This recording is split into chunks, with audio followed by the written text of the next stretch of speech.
not admitted without parents or guardian.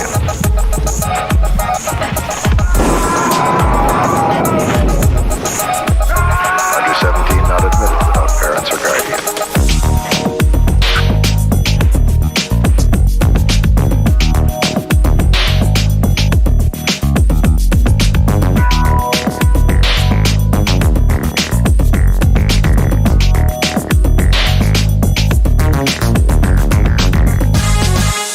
Under 17 not admitted without parents or guardian.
I hope I'm not talking over the music again, because last week that thing happened.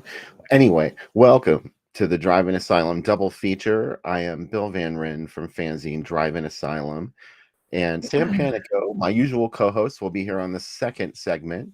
In the meantime, we've got two special guests again on the show this weekend. They are from the Doomed Moviethon.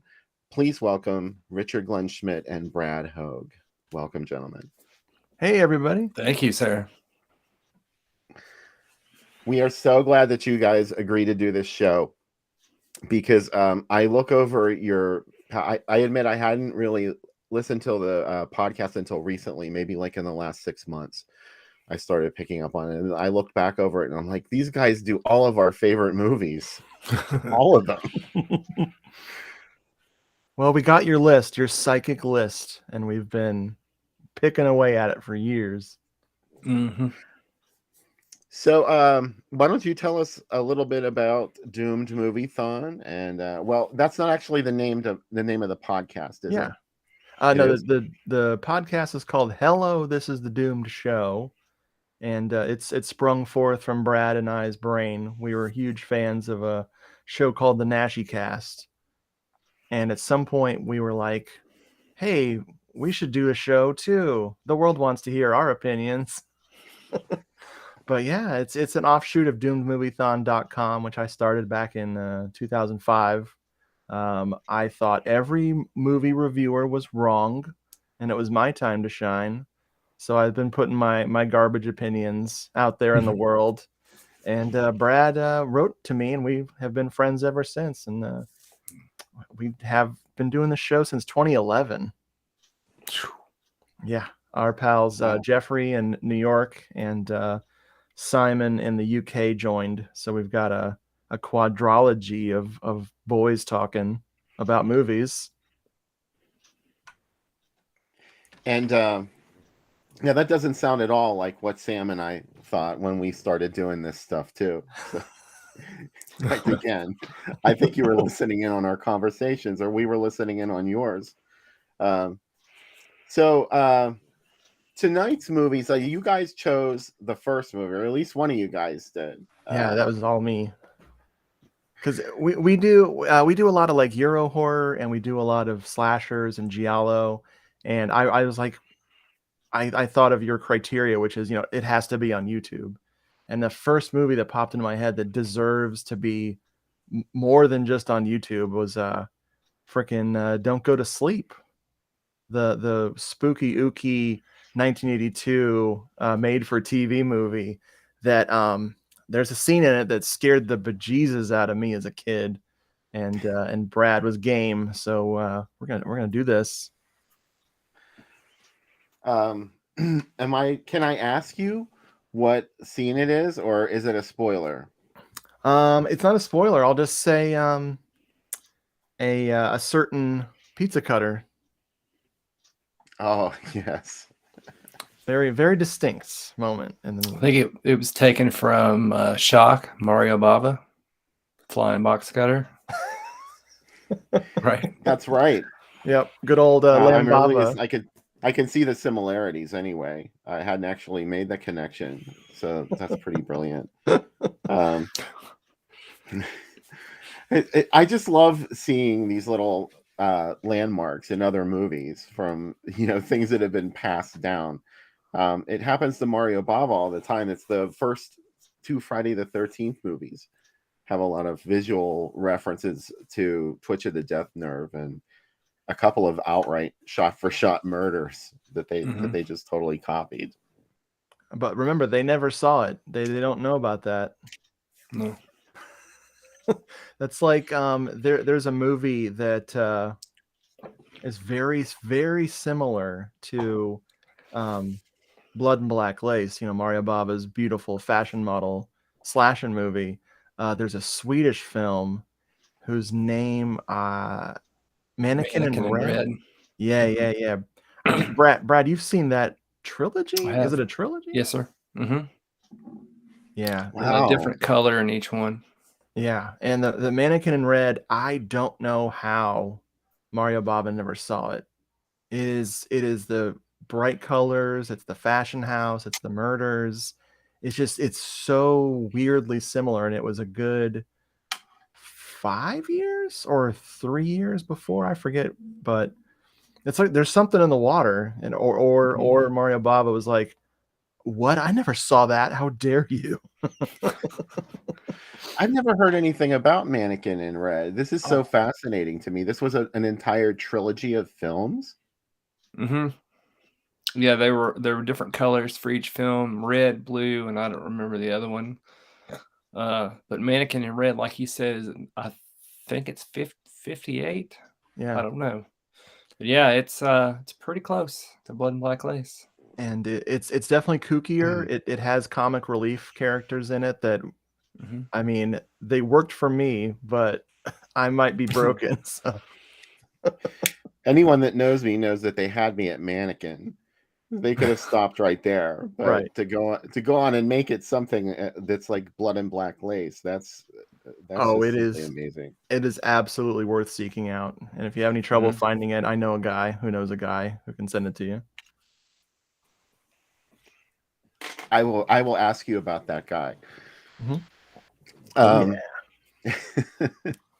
So yeah, Don't Go to Sleep. I can remember watching this when it was brand new. And I was there, the premiere, glued to the TV, waiting to be terrified by this movie. And it kind of didn't disappoint me. I was surprised at how scary this movie actually is for a TV film. I was 12 years old too, but still, 12-year-old me was already very discriminating. You're right. Because I had seen Friday the 13th. See? And if you've seen Friday the 13th, nothing can shock you, right? Do you remember Commander USA? That's when I saw the majority of the Friday the 13th films. He had a Friday the 13th marathon, and I watched them. I know I saw the first one on that on his show, and it was almost too much. The hitchhiker at the beginning is that was almost too much for me. I couldn't. My little brain. I don't even know how old I was. I probably was like 9 or 8. I couldn't process that.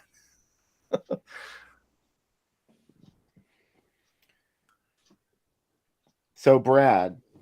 Yes, sir. What about Don't Go to Sleep? What is your opinion of this film? I've only seen it once, and it was when I was an adult, and it scared me then. So I wasn't 12 or 9. I was really excited that Richard picked it because I think it's a good one that we can discuss. A lot of talent involved. Dennis Weaver, Valerie Harper, Ruth Gordon, of course, whom everyone loves. So no, I was really excited. Yeah, it's been a long time since I watched this, so I was kind of glad you guys picked it too. Welcome to everybody in the chat, by the way. I see all sorts of folks have made it tonight. And let us know if this is going to be the first time you watch Don't Go to Sleep, or if you remember seeing this when it was brand new on TV, if you're around my age, let's just say. And this was back when TV could be pretty scary. People don't understand that. I mean, there wasn't a whole lot of precedent in horror films at that time. Like, there hadn't been films that had pushed our boundaries like Friday the 13th to stay on topic for this evening, apparently. But like, it didn't take much to shock audiences, at least most audiences, in the 1970s, like the early part of the 70s. And it took TV a while to catch up to that. Like, their scary movie factor carried over into the 80s. Like Intruder Within was another made-for-TV movie. The one that was like Alien on an oil rig. I've heard of that one. I've never seen it. I was thinking of good old Dark Night of the Scarecrow. That movie was some scary shit, dude. Yeah. when somebody gets they get buried in the silo. Sorry for the spoilers, y'all, but man, that just like I think it prepared me for my own death, that's exactly how I'm gonna go. You have this planned silo. out. Yep. I hate silos. I go push them over. Oh, and don't be afraid of the dark. Yeah, don't be afraid of the dark. Mm-hmm. Man. Sally. Oh my God.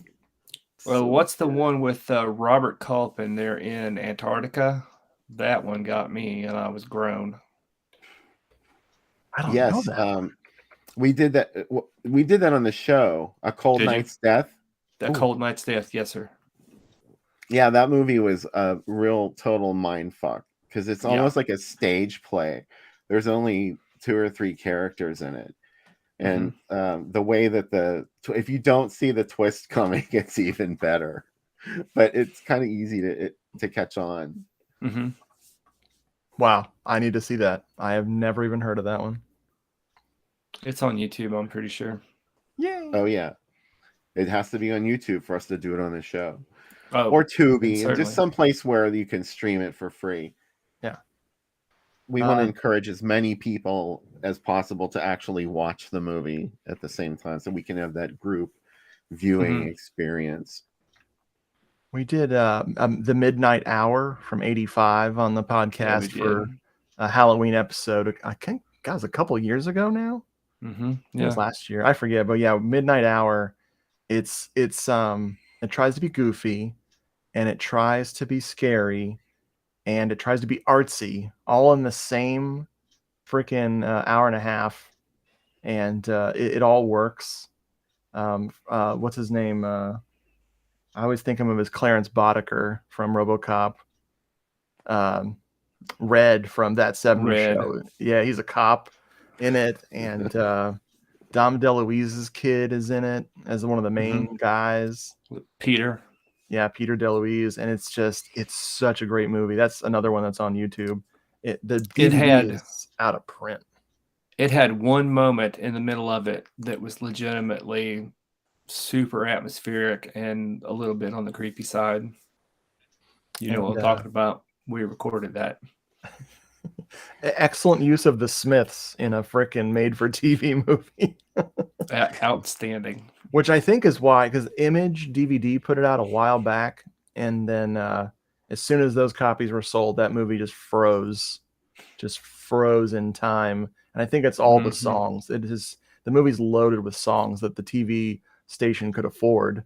Because I want to say it was ABC or something, but I don't know when the hell that movie's ever going to come out again. But it's super good. It is. It was right. I've never seen it.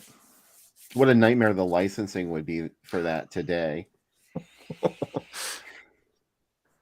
How many movies are out there that they can't come out because the director used somebody's music in it, and they're like, well, you can never get that today. You can never get that Beatles song today. Yeah, that was like John Waters. He was talking about how he was being punished for stealing all those records as a teenager because of all the fucking money he had to shell out to pay for the songs in all of his movies. It's like, yeah, I had this coming because of my 5-finger discount when I was a kid. Yeah, I remember when they did the remastered Pink Flamingos.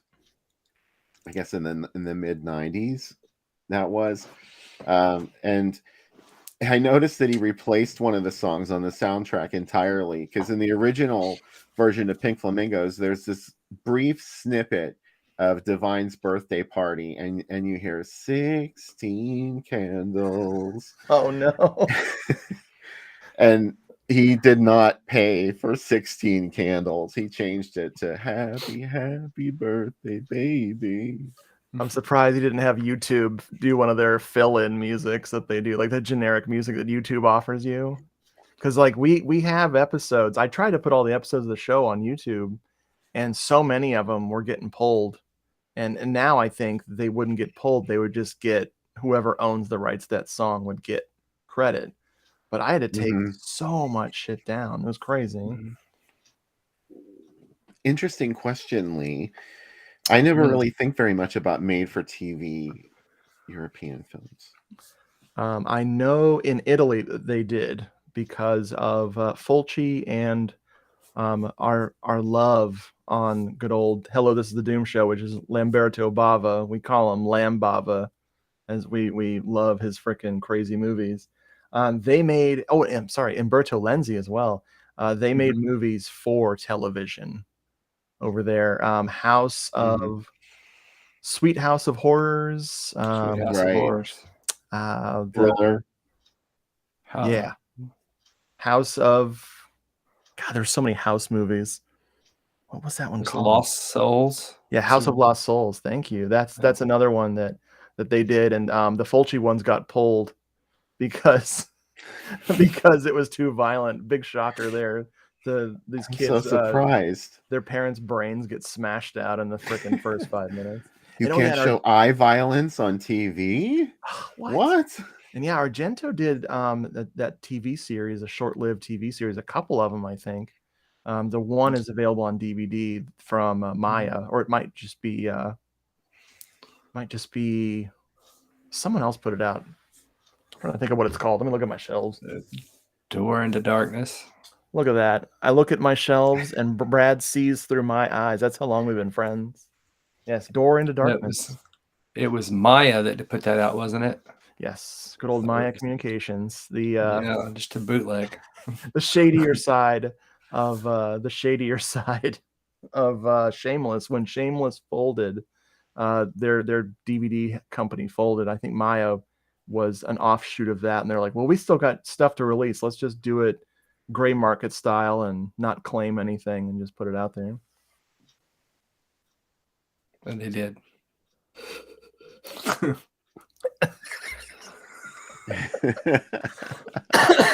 Live. They This is did. live. It's a live stream.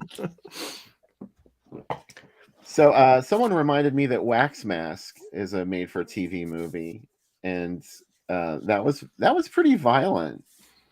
I think there was some. I don't remember that movie very well. That was Wax Mask was that was one of those things you couldn't get it in the States on VHS. You had to buy a bootleg of it, and it was somebody before it came out in the 2000s. I'm talking about the 90s. So I think that movie is around 95. Wax Mask.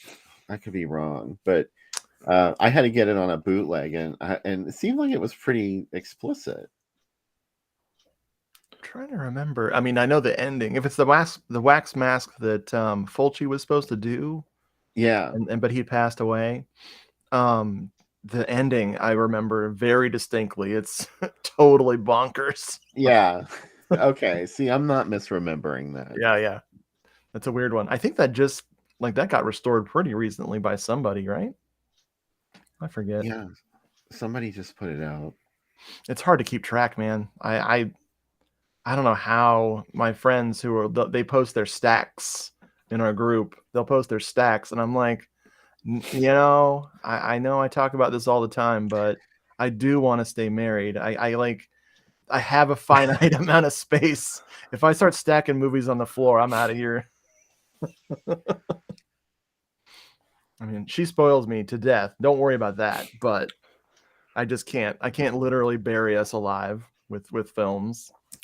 We got some movies in the mail today, and they weren't even for me. They were for her. She bought the expanded edition of The House of Psychotic Women with Footprints on the Moon.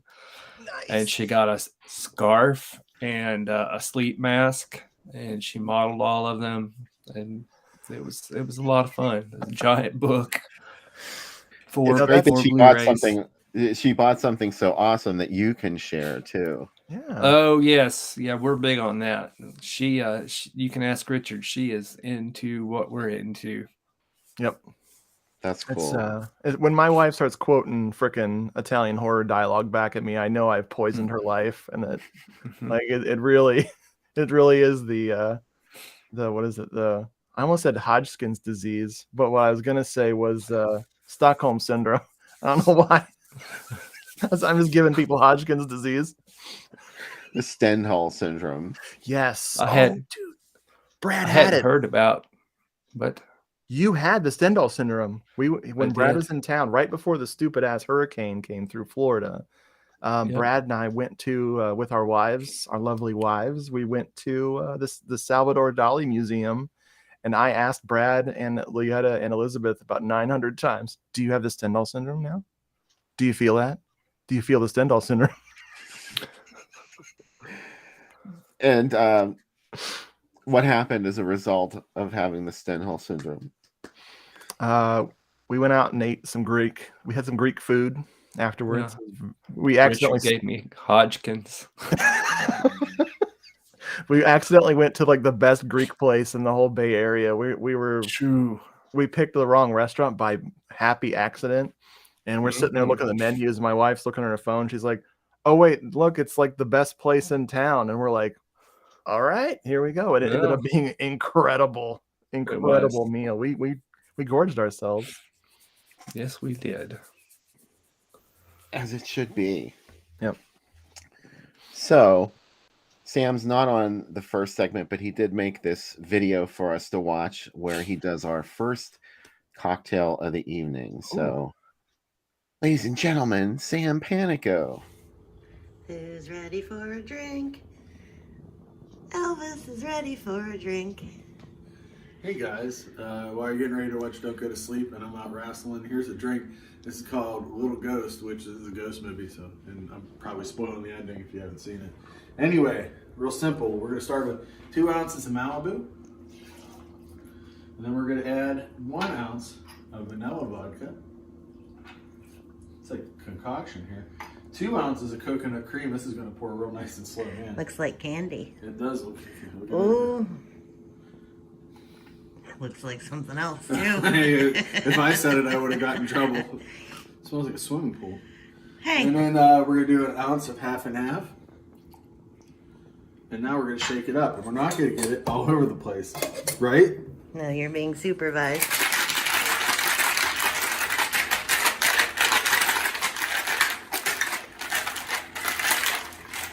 There we go.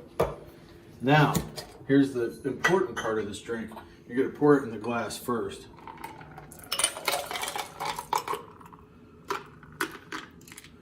You might want to pour a little out. What did your wife say That's a before lot we for started this drink. this? Yeah. So you're going to pour that in, and then you're going to top it with Sprite. Sprite. To taste, or about 4 ounces of Sprite. Look at that little ghost. Spooky. Right near the... Look, there's like a little... Oh, let's see. Pazuzu, y'all. Enjoy the movie. I'll see you for the second one.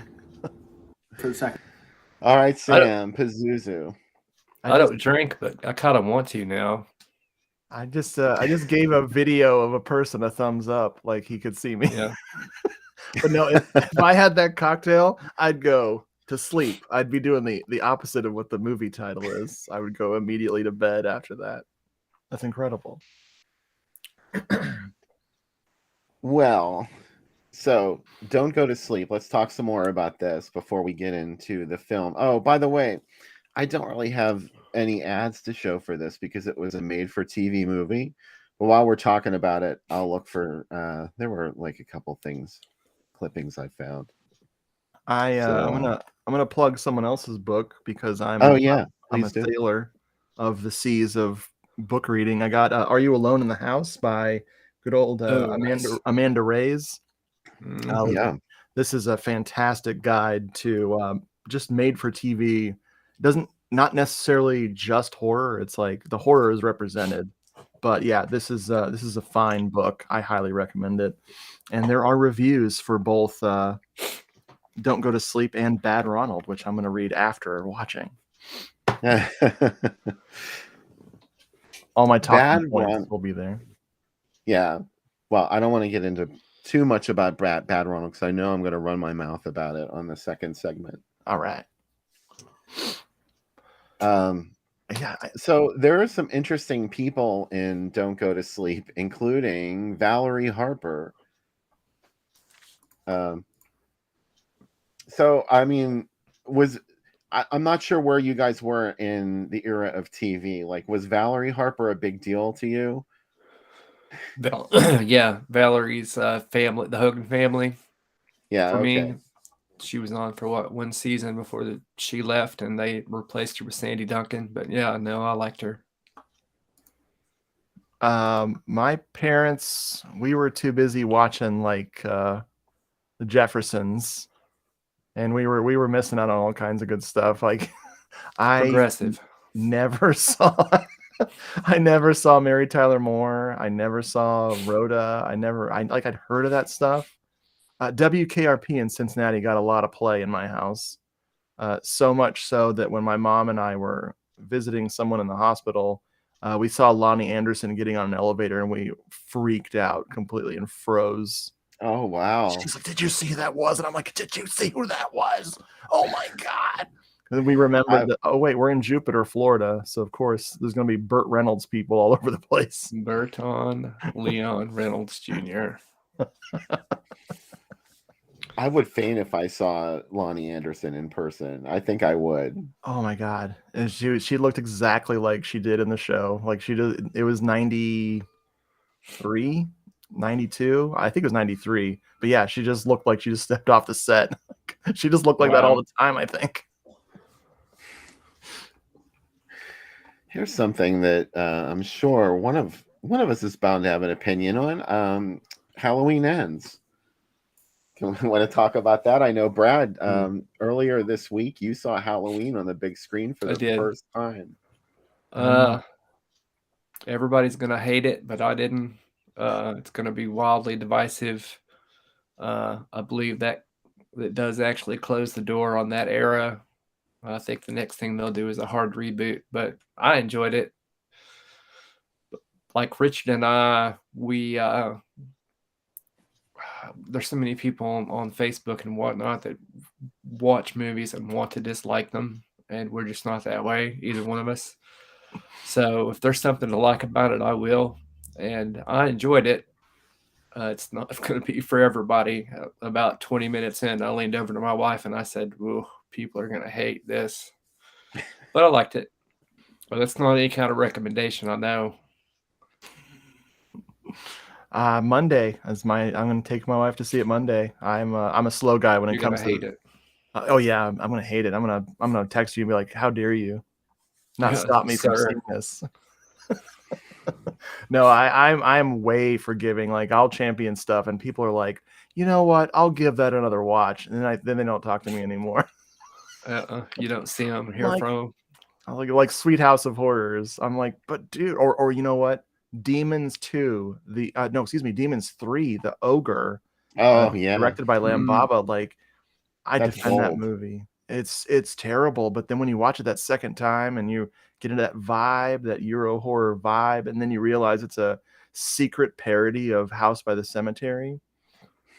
And they're like, there's a character they're definitely making fun of, Dario Argento. There's a guy, this painter named Dario, who's this ridiculously over the top, insane character. And I'm like, oh yeah, they gotta be making fun of Dario Argento with that guy. It's so good. But yeah, no, I'm looking forward to it. I am all about that. Michelle Mayers, love that guy. And his sister Jamie. You know, I bought a Halloween 2 t-shirt recently, and it's licensed, and they spelled Myers Earl on the shirt. Meyers. Holy shit, that's awesome. Oh, hey, So, yeah. Hey, Brad, Tyler's here. I see him. One of our What good about them? buds. I saw a few of we brought a couple of our people here. I hope I'm not poisoning the feed. You guys got to behave yourselves. Yeah, Tyler says, Richard, what about Cookie Woman and Halloween 5? Oh, Donald Pleasance and Halloween 5, man. What did they tell him? Like, what did they tell him to do in that movie? Like, it's more like what they didn't tell him. They didn't tell him to stop being a friggin' psychopath. Oh God, we watched 4 last night. So, man, you're gearing up, right? 4 is just my favorite prequel to 5 because I want Tina so bad, man. Tina is like, it is all about Tina, isn't it? I don't know, like I just love Tina. She's the best. She's the best thing about that movie. I really hate Halloween 5. I mean, I think that is probably the one in the series. That and Resurrection. Oh yeah. Oh, you know what I almost wore? I almost wore my Dangertainment shirt tonight. Oh, that was on TV at the office yesterday, and the van pulled up with Dangertainment, and I told everybody, Richard has got a T-shirt that says that on it. I support that. Trick or There treat, needs to be more of that. Yeah, I don't know what I get into this cozy phase. There's this whole article going around Twitter right now about cozy horror. And like just about every single of the sequels in the Halloween franchise, every single sequel in the Friday the 13th franchise, those are all cozy to me. Like I want to curl up and what about your theory? Tell him about your theory. Oh shit, I haven't thought about this in a long time. So yeah, I remember. Okay, think of any horror movie franchise. Once it gets past the 1, 2, 3. Once it gets past its 4th sequel, there's no longer any bad movies in the franchise. So like all of the Friday the 13th movies are now rendered good because you can't complain about them because there's too many of them. They outnumber you. Same thing with Halloween. All of the Hellraiser movies are good.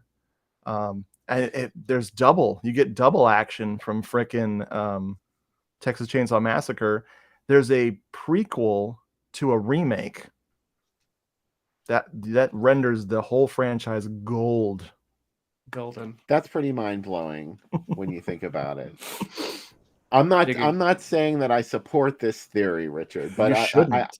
I No have one to I have to absorb it for a while. I figured this is when Bill is thinking, I should not have invited these guys on here. That was his Are you first. fucking kidding me? I'm first so time. glad you guys are here. I can't believe I have the Doomed Moviethon on my show. Man, no, amazing. we're excited to be here because a lot of people don't talk to us. I see Assassino's I in saw the it. chat. Our buddy David Assassino's here. That's so Yeah. wonderful. Yeah, That's, David's a regular. He is a regular. wow, this is his secret life. Now he's gonna be like, why are they here ruining my shit? This is my time.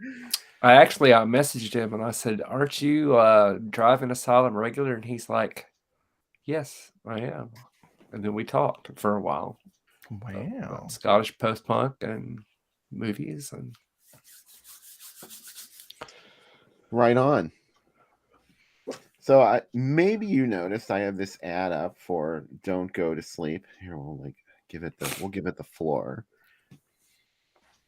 So right away, this sets up the idea that this is a children in danger film, which is something that still is sort of, well, I don't want to say taboo, but this is sort of the things that happen to this little girl in this movie, even for a TV movie, it's pretty traumatic. And that's sort of, I don't know, it's something that I think would have been handled very differently if this movie were to be made today. But especially, well, I don't want to get too spoilerish. I'll save that for the second segment. Rewind, back up, Bill. This was a very dreadful image to be confronted with in the TV guide at age 12. I knew I was going to be tuned in this night. Oh, and I forgot to mention, not only is Dennis Weaver in this movie, but Ruth fucking Gordon is in this movie. Okay. I love her. Oh my God. The sheer genius of Ruth Gordon. Any which way but loose. Ruth Gordon. She just Rosemary's Baby, and look what's happened to Rosemary's Baby. She came back for the sequel. she did. Couldn't say a bad thing about Ruth Gordon. The Harlan Maud. Mm-hmm. I was trying to remember. There was I thought it was infamous when I was a kid. Movie about, it was based on a novel, and it was a TV movie where a kid gets kidnapped and the parents are like completely haunted by it. And I'll be damned if I can remember the title of it, but it was really freaky when I was a kid. I remember the kids get kidnapped in the rain. Ugh, I wish my brain would hold on to things. I think it was 80s. Assassino will know. It was definitely based on a freaking book though that had come out. I remember that. David will probably be like, "Oh, I watched that yesterday." Probably.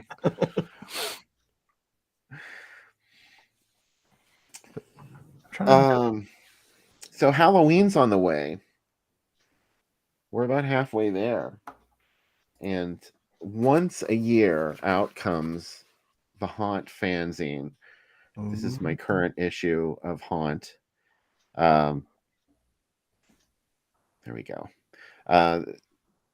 This started as just something I made. It was when I started doing Drive-In Asylum. It started out as just something I made for my friends, and I threw it together, and a bunch of people got back to me. They're like, "This is the best thing you've ever done." I'm like, "Really?" I didn't even think very much. I just put a bunch of Halloween ads on paper and put it together. So I started doing it. I started selling it, and people wanted it. And now we're up to our 8th issue. This is not film journalism. There's no film journalism in here. This is all newsprint ads with a Halloween basis, just arranged in a collage style. just like you're finding them in the newspaper. And I used to look forward to this kind of shit every year. I would be into this. I'd be like, wow, look, there's a ghost ad for the grocery store. Look at this. It's one of those mail order things where you could get Nice. all kinds of like, crazy shit. Get your quote unquote life size Frankenstein. Okay, and I don't know if you can see it. Look at this. It's a fucking vibrator. They're selling a vibrator A in spooky there. one. Right next to the handcuffs. Yeah. Personal massager. Wink, wink. This just happens to be in the shape of a penis. The cover. I was watching The Haunted Palace with good old Vincent Price last night, and the cover reminds me of the credit sequence with the spider making the web. Oh yeah, yeah. Oh my god, I'm so glad you said that. Yeah, there's I don't know if you can see them, but there's ghosts lurking behind the Oh, I spider see 'em. web, Nice. and they're sort of like. I reaching just through. I texted my wife that I wanted it. She's my personal banker, so I'm gonna put her on it. Do you get an Well, allowance too? I get an allowance. I gotta- Exceed it all the time. I just give my wife my freaking paycheck and be like, you know what? I want to have this mortgage paid, so I don't want to buy more movies or guitars like a goofball. So let's have a house to live in. She'll be like, "You opened too many big number cases. The bank's offer has gone down." Whoops. So, so Richard and I, like he said, had been doing the podcast for 11 years, have known each other longer, but 2 weeks ago was only the second time we'd met in person. He'd been to my apartment, and we've since bought a house, and I came down there to see him. So we've kept this just really amazing for the books friendship with only seeing each other twice ever. Yep. I love him. He's a great dude. He has to say this on camera when there's distance. That's pretty messed up, dude. No, I love you too. I didn't expect to get this bromance moment on the show. This is Absolutely. amazing. Who cares Listen, about the movie? We I met him on MySpace, and we got to talking some, and then he asked me, he's like, "Have you ever seen this movie called A Nightmare on Elm Street?" I did not. Like, yes, I have seen it. No. I'm like, your opinion of me is so low. It was not A Nightmare on Elm Street. You know how like you kind of feel somebody out, like asking like, "Oh, have you seen this? Have you seen that?" And it was like a basic bitch question. Like I fully admit it was a movie that like everybody'd seen, but I'm 99% sure it was not A Nightmare on Elm Street. No, Elizabeth, he thinks I'm a moron. Oh. This is really a strange moment of synchronicity, because last week on the show we had two guests on, Robert Freese and Paul McVeigh. They have a book series called It Came from Hollywood. Yes. And they've been doing stuff like creatively for probably as long as you guys have. And they said, us being on camera like this is the first time we've seen each other since 2012. Wow. Oh, it was the first time they laid eyes on each other. And I was like, wow. That's amazing.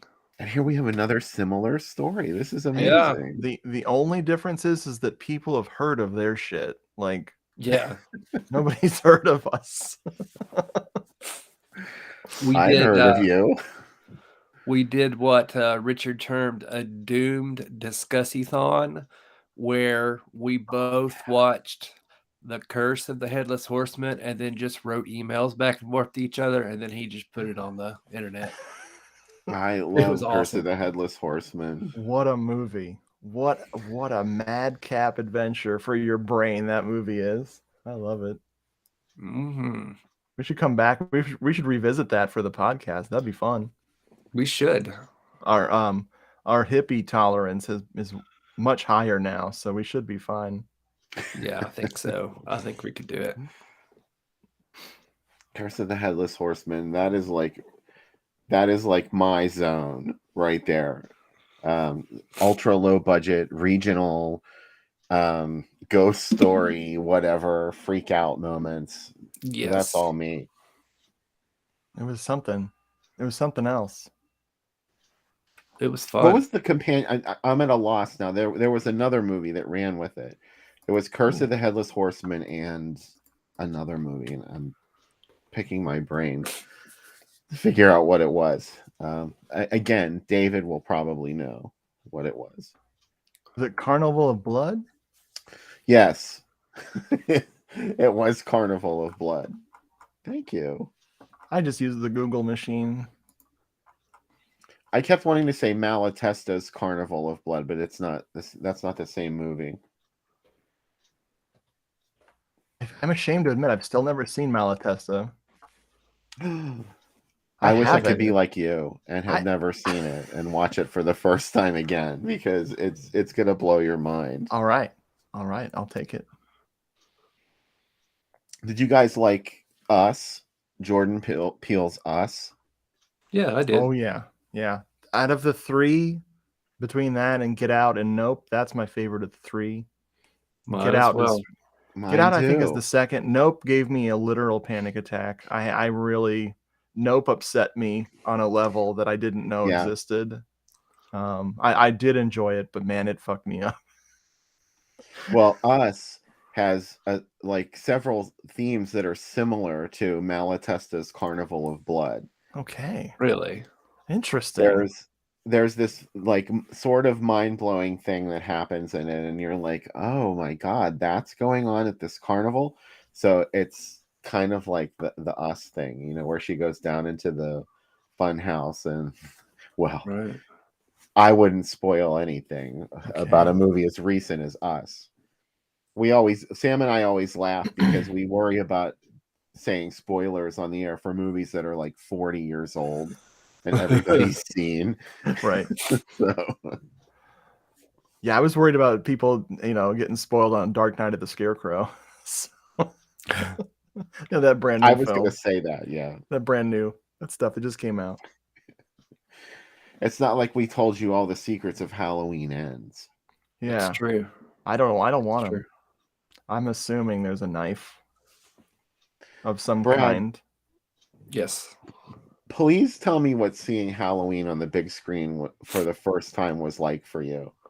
Okay, so Halloween is my favorite film. I am from Bowling Green, Kentucky, where Carpenter lived when he was a kid. There's all kinds of references to Bowling Green in it. It's my favorite film. We had to institute we only watch it on Halloween each year policy. We were watching it so often. So I've seen it 70 times. And it was playing locally, and it wasn't Fathom events, so they couldn't screw us like they did with The Thing. So we went. We're unlimited at Regal, so we went. It was paid for, and it was unbelievable. It was the music came on, and we got chills, and it was just obviously the same movie that I've seen so many times, but just something about with other people on that larger format was just incredible. I mean, Elizabeth said she thought it was the best viewing that we have had, and we have seen it many, many, many times. In fact, when we were dating, she did not watch horror films. So I told her, oh, Halloween's scary, and I'm afraid that you're not prepared for it. So she psyched herself out and then come over, and she's like, that was really good. It didn't bother me. And I'm like, let's get married. And we did. So there's the whole story right there. Richard, you've seen Halloween on the big screen? No. The most exciting story along those lines is probably seeing Lucio Fulci's Zombie at there used to be a theater in St. Petersburg, Florida called the Beach Theater, and we went and saw Lucio Fulci's Zombie there, and it was quite an experience. The seats were falling apart.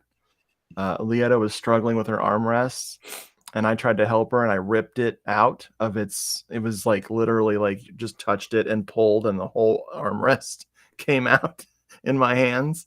And I managed to get it back somewhat comfortably for her for the rest of the film.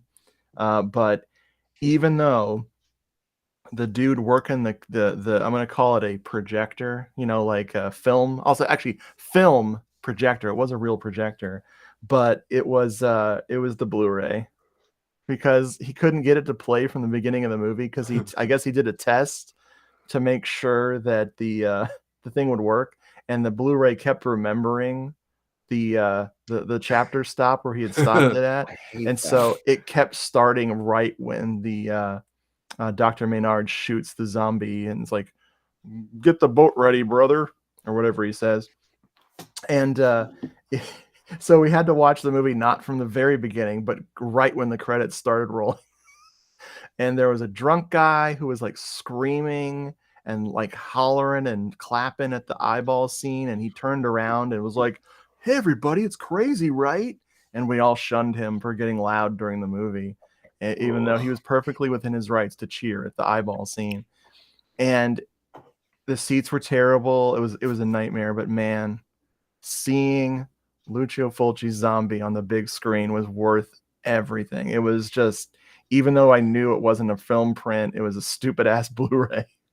It was just so, and that was one of the things that sold me on Blu-ray, because Brad remembers trying to argue with me very gently about, "Man, you need to get on a Blu-ray. You need to do Blu-ray." And I'm like, "No, it's stupid. I'm not I doing told you this." I would buy you some Blu-rays if you Yep. upgraded, and I did. I don't. Brad used to work for the big Blu-ray corporation and got kickbacks for everybody. Big Blu-ray. But yeah, no, even with all that crap, that seeing a Blu-ray projected in a real theater, I was like, all right, I think it's a quality format. But I just love Lucio Fulci so much. Out of the big three, the Argento, Fulci, and Bava, he's still my favorite of the three. So that was just incredible. And just, that moment where the zombies are picking Olga Carlatos, I think her name is, when the zombies are picking her apart. I mean, that literally changed a piece of my brain the first time I saw that. She's Prince's mother. Yes. Oh, in Purple Rain. In the Purple Rain, which I remember telling our friend, we had a pal, our dearly departed friend Nafa, who was a huge Prince fan. And I remember watching Purple Rain and asking him to pause it and go back and we could look at her. I still could not put it together that was the same woman, because she's so astonishingly gorgeous in Zombie, and like most Italian stuff she's in, she's just stunning. And in Purple Rain, she's this like dour and broken woman, and it's like, oh, she was an actress. Is that it? I just thought she was a lady. She was acting. Okay. What? Girls blowing my mind. I remember that moment in Zombie 2 when they were picking her body apart, and that was really pretty horrifying. That was one of the most graphic things at that time, I think, that you could see in a movie like that. Just the way the whole, it was like, what was she laying there for a day and zombies were just coming and eating off of her like a banquet? Like, she was just all laid out like that, and there were these zombies sitting there like the Last Supper. But it was kind of mind-boggling at the age I saw it. I guess I was probably 13, because I didn't see Zombie theatrically. I went to see Silent Scream. I've told this story so many times on the show. I went to see Silent Scream when I was 10 years old. Whoa. I begged my parents to take me to see it, and because the TV commercials just really had me terrified. I was like, oh my god, this movie's going to be so good. Well, let me tell you, at age 10, Silent Scream is a dud. There's only 2 murders in it. It's really talky. It's got all this like boring adult shit in it. Okay? Yes, that's my favorite parts. Now I love it. Now that I am an adult, Silent Scream is one of my faves. Especially at the time, I was not appreciative enough of Barbara Steele being in Silent Scream. But anyway, like when we bought the ticket for Silent Scream at the gate, they gave us a flyer for the movie that was going to be there next weekend, and it was Zombie. And for years I had, and it was like a Xerox. I still have it. I have it somewhere here. It was a Xerox image in red ink, and it was that worm face zombie. And you flipped it over, and there was like the ad mat for Zombie. Like, if you love Dawn of the Dead, you'll eat up Zombie. And I don't even think I had the nerve to ask anyone to take me to see that movie, because I knew the answer was going to be a resounding no at age 10. Well, my parents let me watch 10 to Midnight when I was like 7. So, I mean, like that was the I love that story. I tell it all the time, where it's like we're watching 10 to Midnight, and this beautiful black actress, one of the nurses in the movie, is just completely naked in the shower, hiding from the killer, and the killer, who is completely naked except for some rubber gloves, is stabbing this woman to death. And I think my eyes were as big as saucers. And my aunt whisper yells to my mom, "Should he be watching this?" And my mom, in perfect form, just goes, "Oh, he won't remember this." Oh, that's great. And I'm like, "Nah, dude, I remember 10 to Midnight." And sadly, 10 to Midnight, that's a rough revisit, man. That I did not care for that movie at all. It's like, I was excited to revisit it. Our pals, Court Psyops and Matt Psyops, they have a show called Cinema Psyops, and they have a series where they do childhood trauma movies. And I came on to talk about 10 to Midnight. We went through this whole spiel talking about the movie and everything, and they were like, "Well, good night." And I left, and I was like, "Oh, wait, I didn't get to talk about how I friggin' didn't like that movie." I hope people they didn't let you get that far. I hope people don't think I'm like promoting 10 to Midnight. It's a piece of shit. Now, Silent Scream, because we did that on the podcasts. We did. Man, I upgraded to Blu-ray on that one. Dude. My similar story is, when I was a kid, I rented a VCR and I rented some videotapes, and I was at my grandmother's house, and she walked in the room at the climax of Sleepaway Camp. Wow. And yes, and I screamed, "She's a demon." I didn't know what else to say. It was why, and I'm mortified today. That's been so many years, but it's like I love telling the story. Yeah, my grandmother walked in on the climax of Sleepaway Camp, and everybody's just like, "How old were you?" I said, 10. I mean, it was. She's a demon. That's a lot for a 10-year-old to take. It is a lot. She's a demon. That's a good response. That should have been the freaking tagline of the movie. Oh, that was the best one I had at the time. 2 thumbs up for that tagline that you wrote for Sleepaway Camp. At such a tender age. Yeah, I'm sure she had some thoughts about me later. The first time I saw Halloween big screen, and Halloween was one of my favorite movies. Like, that was the epitome of everything when I was a kid, was Halloween. Because and I made that decision before I even saw the fucking movie, because I was 8 years old. Everybody was talking about Halloween, about how scary this movie was, because it seemed like everybody at my school had an older brother or sister that went to see it and came back and told them all about it, and then they started talking about it at school. This is how sensations were made. This was way before Blair Witch Project, drumming up all that PR with their website and everything. Like, this is how movies gained a legend before they were even showing in your town, because Halloween didn't play everywhere at once. Like, that was a gradual rollout all over the country. And in fact, I call Halloween a 1979 movie, because in 1978, nobody really, I mean, it came out in October of 78. It didn't build into a phenomenon. It wasn't even released like in a national release until 1979. It was February of 1979. That's when Halloween went national, because everybody realized, like, from the past 3 months of box office, they're like, this is a hit movie. If we get this out there, everybody's going to be talking about this movie. And they were so fucking right. Like, everyone at school was all about Halloween. But I didn't get to see it theatrically because, of course, I was too young and no one would take me. I saw it for the first time on HBO, and I was staying.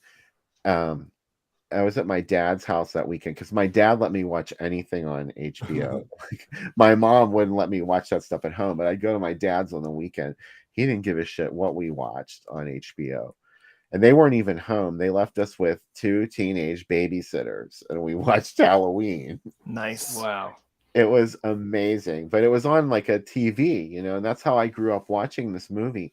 Then in the 90s, a local film repertory series that was spearheaded by my friend Terry Tom. I didn't know him at the time, but Terry brought a lot of essential movies to the big screen at midnight screenings in Pittsburgh. And he showed Halloween one year. It was like 94, I think, 1994.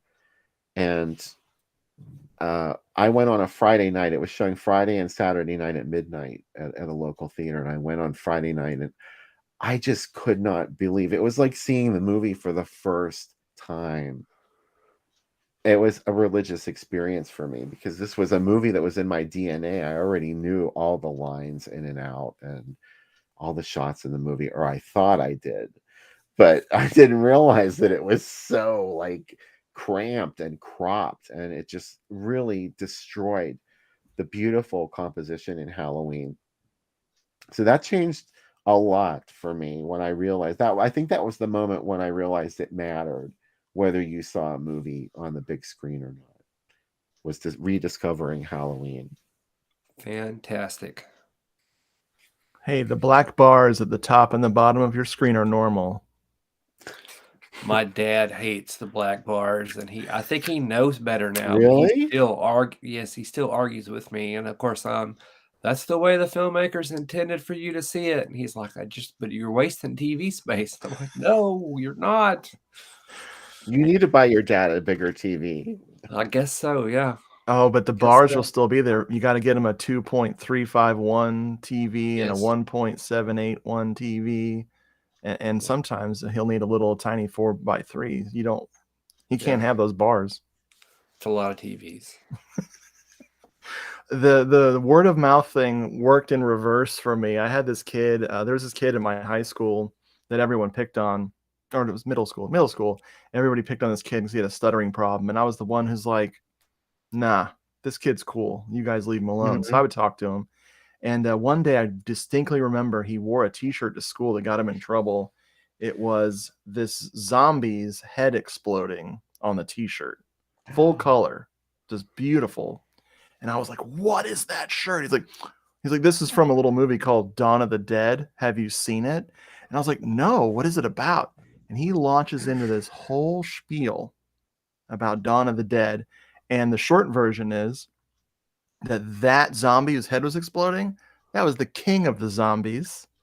And his head had just been blown up by a rocket launcher. Ah, And wow. I was like, I can't fucking wait to see Dawn of the Dead. Oh my God. Fast forward like 2 years later when I was 13. I think I was 13.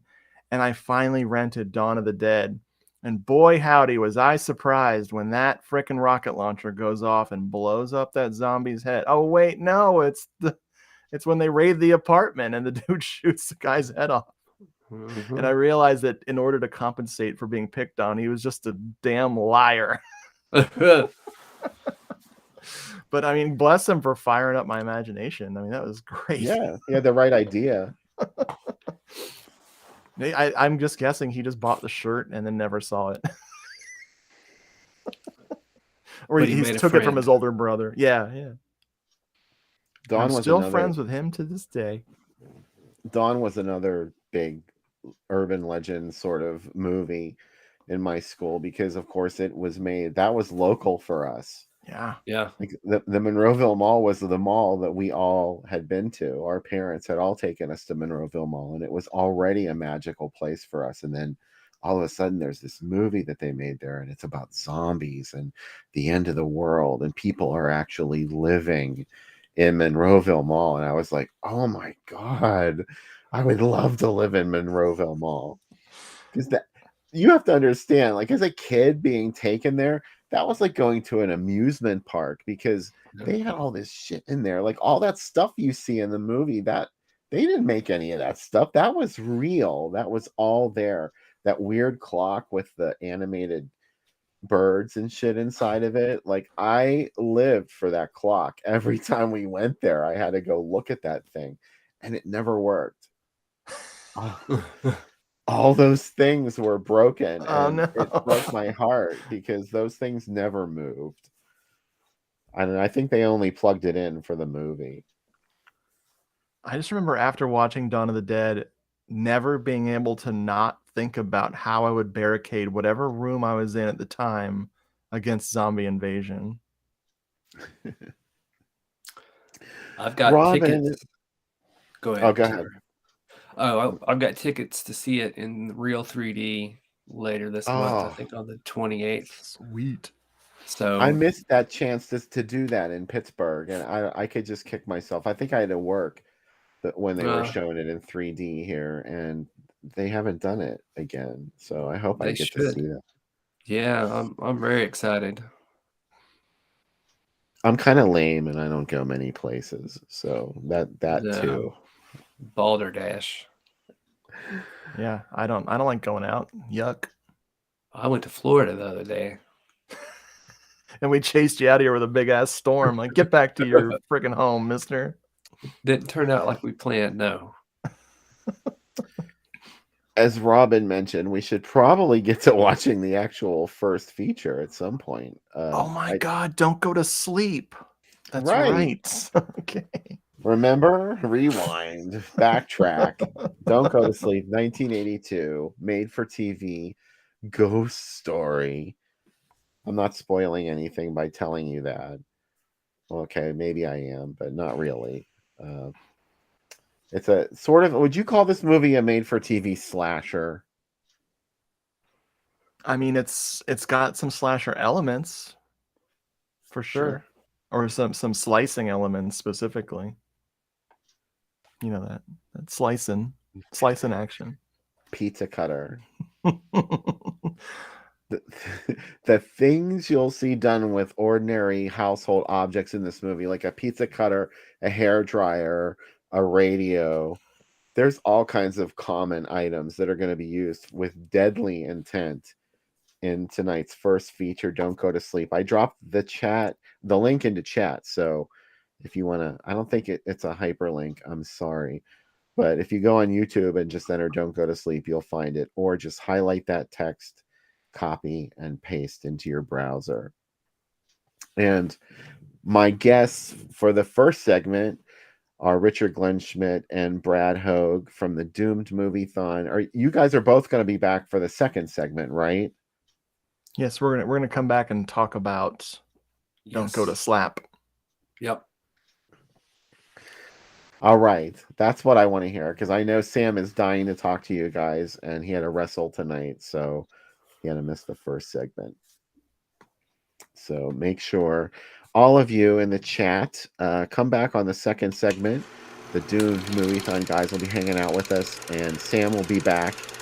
In the meantime, enjoy Don't Go to Sleep on the Drive-In Asylum double feature.